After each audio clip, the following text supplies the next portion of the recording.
Coming in at number 10, we have the Evil Stepsisters. Disney's movie Cinderella was based off of a book by the Brothers Grimm, which was certainly super grim. So in the original book, when the prince arrives at Cinderella's house with the glass slipper, the sisters know their feet won't fit in it. So what do? Well, one sister cuts off her toe, and the other cuts off her heel to try to make the slipper fit and trick the prince. Oh yeah, okay, joke's on him for sure. But obviously, that didn't work out for them. Then in the ending scene during Cinderella's wedding, a bunch of birds peck out the sisters' eyes. Definitely not Disney friendly. But before I get into number 9, make sure you hit that like button. It really helps us out, so please do it. Please. Thank you very much. And now we will continue. In our 9th spot, we have Pinocchio. Not gonna lie, Pinocchio is a pretty messed up movie on its own. But my heart goes out to Geppetto. Now in the Disney movie, I don't think it said what happened to his wife. All we know is that he lives alone with his pets, carving wood. Poor guy was so lonely and all he wanted was a son to call his own. And when he finally does get a son, that little rat runs away from home and Geppetto risks his life to get him back. Geppetto deserved better. I mean, in the end, it worked out, but still, he deserved better. Coming in at number 8, we have Wreck-It Ralph. Wreck-It Ralph was a pretty good movie. It taught children about stereotypes and how you should never judge a book by its cover. But one character sadly had a very tragic backstory, and that's Sergeant Calhoun. In the film, Fix-It Felix asks if Calhoun is always so intense. Another character replies saying it's not her fault. She was programmed with the most tragic backstory ever. And tragic it is. Basically, on Calhoun's wedding day, a cybug burst into the church and ate her husband. Calhoun defends herself and her wedding guests by shooting the cybug. But then we eventually learned that cybugs turn into whatever they eat. Meaning, it would have turned into her husband. Meaning, Calhoun shot and killed her own husband. That's why she acts so tough all the time. On the inside, she's depressed from the loss of her husband. In our 7th spot, we have Peter Pan. Peter Pan was based off a book by J.M. Barrie, but Peter Pan has a darker past than we realized. Peter was actually based off of J.M. Barrie's older brother, David. Sadly, David passed away due to an ice skating accident. It's said that he created Peter to keep the image of his brother alive. He created Neverland as a place for his brother to go to, meaning that Neverland is a place for dead children. It's like a heaven. Then this makes the whole movie twisted. Why would Peter want to bring Wendy and her brothers to Neverland if they were still alive? Like, was he trying to kill them? Probably. Coming in at number 6, we have Sleeping Beauty. So we all know that in the end of Sleeping Beauty, Aurora is woken up by a kiss on the lips from the prince. They then live happily ever after together. That's not exactly what happens in the 17th century version of Sleeping Beauty. So instead of the prince kissing her on the lips, he gets her pregnant. Keep in mind, Aurora was in a coma when this happened, so she did not consent and had no clue what he was doing. 9 months later, she gives birth to twin babies, which wakes her up from the curse. Then it gets even more twisted, and the prince's wife, yeah, he was married, gets jealous and tries to cook Aurora and her kids. But instead, the jealous wife gets thrown into a cauldron and cooks to death. Bon appetit. And then they lived happily ever after. We are now at our 5th and halfway mark with Finding Nemo. This movie is more messed up than you think. Right off the bat, Marlin sees the love of his life get killed. Then the rest of his family gets killed.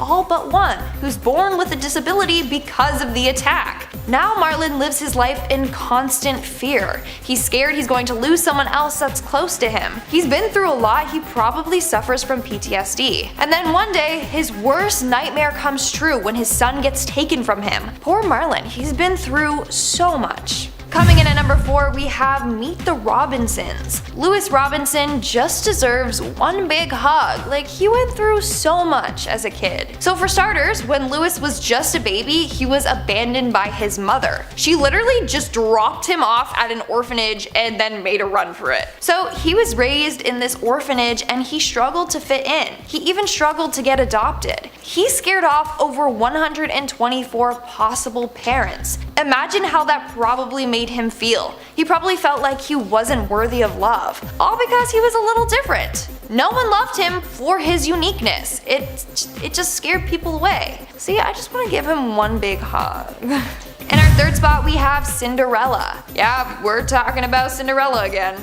I don't think everyone realizes just how dark her backstory is. So for starters, Cinderella's mom dies when Cinderella was very young. Her dad then becomes super depressed and marries a terrible woman. He welcomed her and her family into his family, and when he died, they all turned evil. So Cinderella lost her dad, and in a way she lost not just one mom, but two. And then she gets locked away from everyone else, and all she does is clean all the time. She gets treated as a maid. Cinderella had it rough.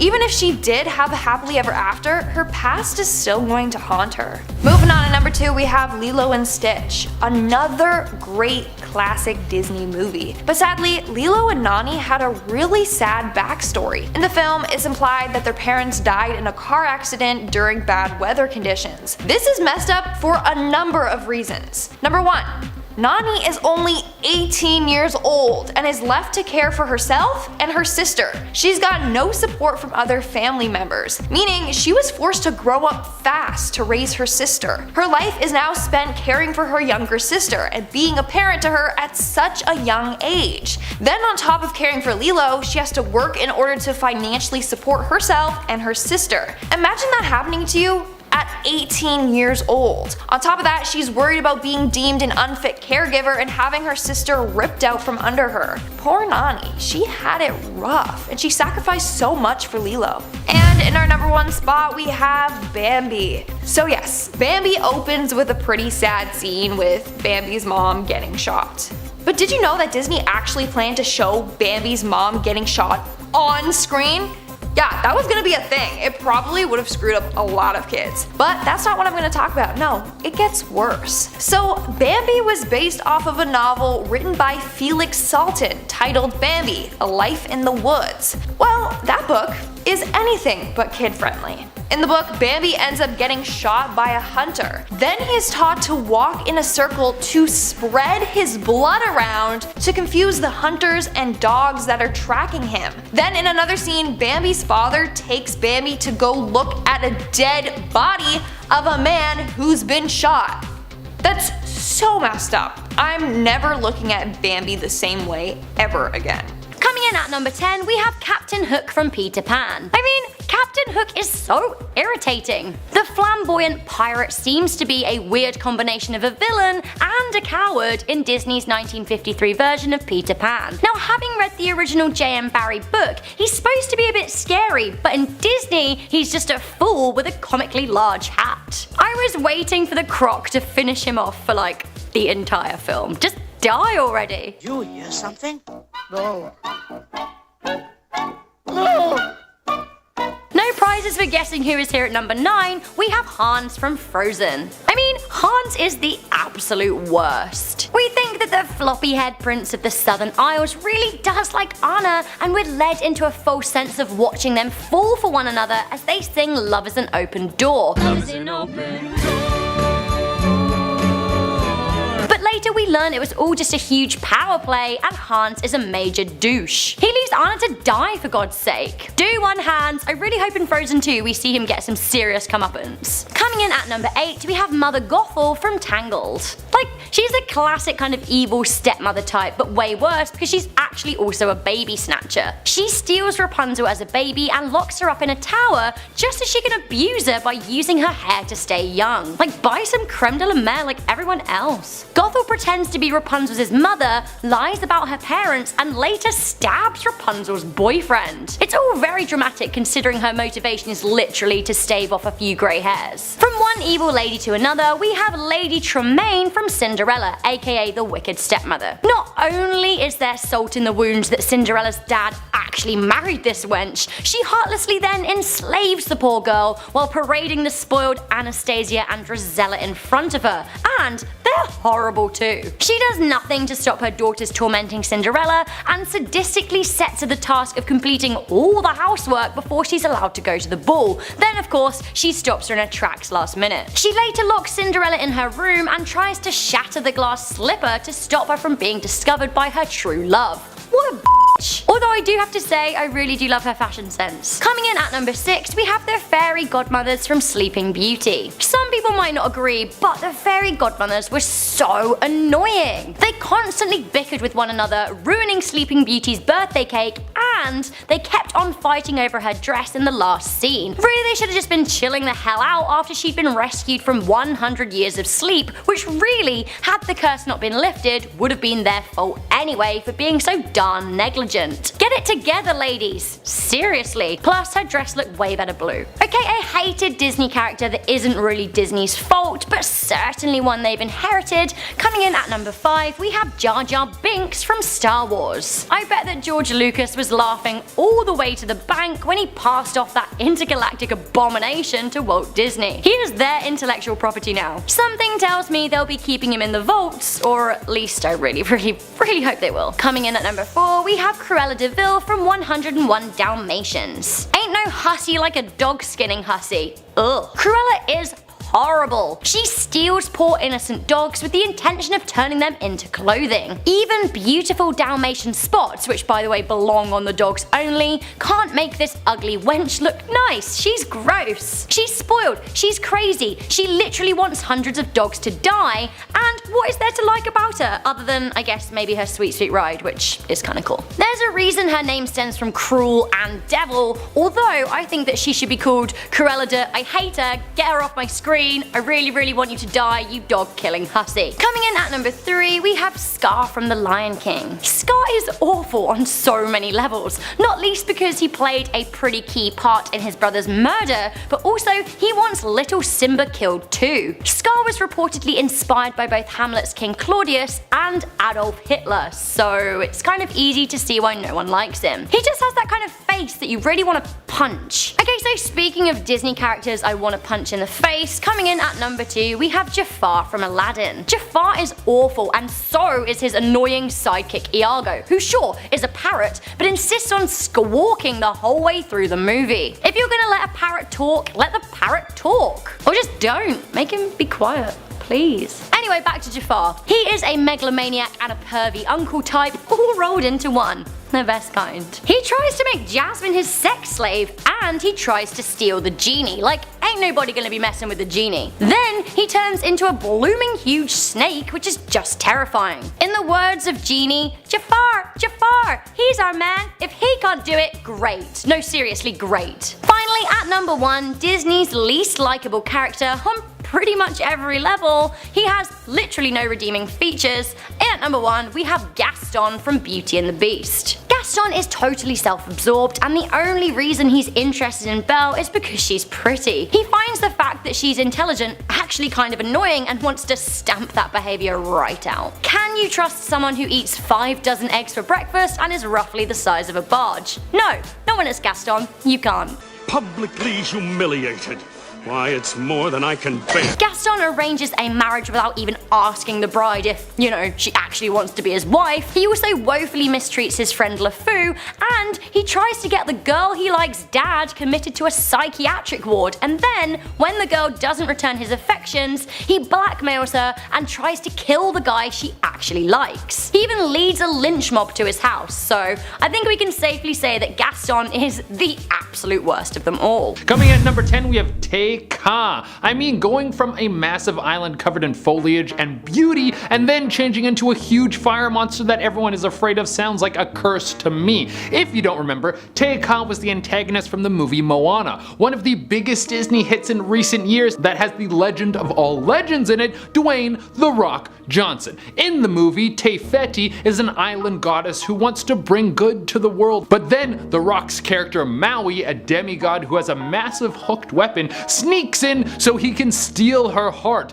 and not in a good way. He physically removes her heart from this god so he can use the magical powers. As you can imagine, having your heart ripped out of your chest by some dude who just snuck in to steal it probably would leave you in a bad mood. She becomes a living volcano that lays waste to everything around her. That's until her heart is returned to her and she can become her lush green self once again. And guys, don't forget to like, comment, subscribe, and hit the little notification bell and stick around until the end of this list because I'm going to be reading out some questions from my Instagram inbox. Coming in at number 9, we have Princess and the Frog. This would suck. I don't know how many of you out there have seen Princess and the Frog, but this movie has one of the worst curses in movie history. So in this movie, you have Naveen, who is a young hunk just wandering around the world as handsome as anyone could be. And then you have Lawrence, who is a little toadstool of a man who really would like to know what it feels like to have the body of a young NFL superstar. Well, then Lawrence finds a voodoo doctor who will give him his dream. A deal is struck and the voodoo doctor turns Lawrence into an exact copy of Naveen. But now there's a problem. You can't have two rock solid hunks walking through the world, especially when they're mere copies of each other. So the voodoo witch doctor turns Naveen into a frog. Probably one of the worst animals you could ever get turned into.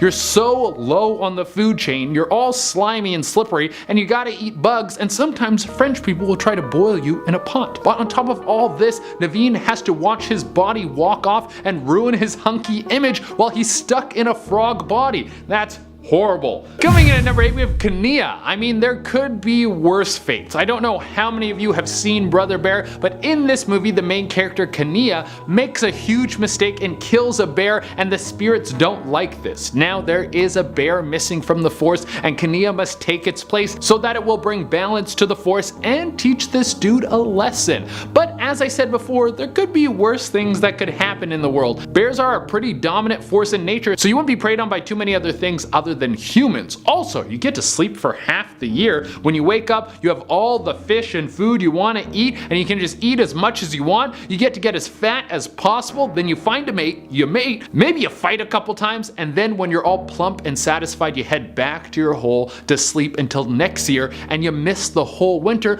which is the worst part of the year anyways. I mean, that kind of sounds better than hanging out in an office with a vitamin D lamp blasting in your face so you don't feel tired all day. Coming in at number 7, we have Sleeping Beauty. This is probably the most famous curse of any Disney movie. You have the beautiful princess in Sleeping Beauty. It's her birthday, like literally it's the day she is born. The king sends out an invitation to everyone in the kingdom to come see his new little girl. All the fairy godmothers come some nights. Literally everyone is invited, except for Maleficent. She gets pretty salty that she never got an invite to this big day, so she shows up anyways and puts a curse on the poor baby. You have to be pretty ice cold to put a curse on a baby. On her 18th birthday, she would fall asleep and never wake up. And sure enough, on this girl's 18th birthday, she pricks her finger and then she falls into a coma. Then of course the prince comes in, he goes to Maleficent's castle, he kills the witch, and then the day is saved. Yay! What if Sleeping Beauty woke up after all of that and she was like, thanks for doing that, but I really just like you as a friend. Coming in at number 6, we have Cusco. Being turned into a llama doesn't sound like the best day of your life. I mean, there are a lot of animals that it would be cool to get turned into, like a shark or an eagle, but I don't think llama would be high on my list of things to come back as. In the movie, we have Cusco, who is a fun-loving, groovy emperor, and then you have Yasma, who wants to take the throne of the emperor, so she sets up a plan for him to be killed, to be poisoned. This is a classic move for when someone is trying to usurp you, but the plan gets messed up. It leads to the emperor actually getting turned into a llama. He loses his royal status, but along the way, he learns how to be a better person and eventually gets his groove back, which actually doesn't involve eating grass and spitting. Next on the list, we have Jafar, one of the best Disney villains of all time. The sorcerer who has his eyes set on the kingdom of Agrabah. He wants all the power in the world and he'll do just about anything to get it. But here's the thing, Jafar doesn't want to just rule a kingdom. He wants to be an all-powerful being. And he gets so close, but then he makes a little mistake. Eventually, Jafar gets his hand on the genie lamp and he wishes not to be the ruler of Agrabah, but to be an all-powerful genie himself. Seems like a smart move. You'll have unlimited magical power. But he forgets to ask to be a free genie. So then he gets the power, but he's now locked away in his own lamp. And the only way he can have his freedom from this lamp will be if someone wishes for him to be free. You were so close, dude. Just just changing your wish a little bit would have changed your life so much. But now you're stuck in a lamp, and I don't think you're gonna get out anytime soon. Next on the list, we have Ariel. Now, she did sign up for this curse, but this girl was a little too young and dumb to know what she was getting herself into. We all know the story of a little mermaid. She's living in a kingdom under the sea. She's a princess. She's literally in the 1%, but of course she wants more. Standard rich kid. Well, this Disney princess decides that she will throw everything away to try and chase some love. But the person she's in love with isn't just any dude, but a surface dweller. So she trades her voice for some legs and tries to woo the prince of her dreams. Little did she know that the person she sold her voice to, Ursula, was setting her up so she could take her daddy's trident and control the ocean. Also, not being able to speak sounds like a pretty horrible curse. Next on the list, we have the Beast. Curses don't really get any worse than this. You're a king, you're royalty, you're living the high life. Another case of rich kid who doesn't know how to act right because wealth has separated them from the rest of the world. Well, if we dive into the story of Beauty and the Beast was a young boy, and one day a traveler comes to his door and asks if they can spend the night in their castle. He rejects the traveler, and it turns out that the traveler is a witch, and she curses him and everyone in the castle. The prince becomes a horrible beast, and all of the other people who work for him get transformed into living odds and ends around the house. To go from a king to a monster is a pretty hard change. And to cap things off, if he wants to get changed back, he needs to convince someone to fall in love with his beastly self before the final petal falls off a magical rose. My God. Coming in at number 2, we have Hercules. This would suck big time. You're a god, and then you have your godly powers taken away from you because your uncle is feeling a little sour. The gods are so petty. Just let me live, bro. I'm a baby. I never did anything to you. If you don't know, Hercules was born and then stolen from his crib and then forced to drink a spell that would change him mortal. Now, it almost worked, but he didn't drink the last drop, so he kept his godly strength. But now he couldn't come back to Olympus because even though he was insanely strong, he was now mortal, and no mortal can live in Olympus. So he must walk the earth wondering who he's supposed to be. Then he eventually learns that he was meant to walk among the gods, and he goes on a quest to get his rightful seat by his father's side on the mountain of the gods. But finding out that you're supposed to grow up living the life of an almighty being, tasting ambrosia, never needing to worry about anything, and literally being a god, but you were cursed to be mortal, being a god amongst men is probably how Joey Chestnut must feel.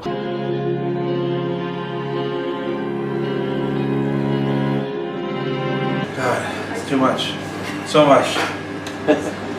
There's only one thing that I can think of that would be worse than that. For the number 1 spot, we have Monsieur Toilette. Disney has been going out of their way to remake a lot of the Disney classic movies and turn them into live action films. And for the most part, they've been pretty close to the original movies, but there is one part from the live action Beauty and the Beast that is horrifying. So we all know the story of Beauty and the Beast. We have covered it a little already. You got a castle full of people who are cursed. One of them got turned into a beast, and the rest of them got turned into different items around the house. Some of the people are teapots, some of the people are candelabras, but one dude had the worst fate of all. In the deleted scenes from the live action Beauty and the Beast, we see that there is someone who got cursed with being the toilet. That's right, for however long these people were stuck in this state, one dude just had people poop inside him. My God, that is a curse so horrible you would think it would be in an Eli Roth movie.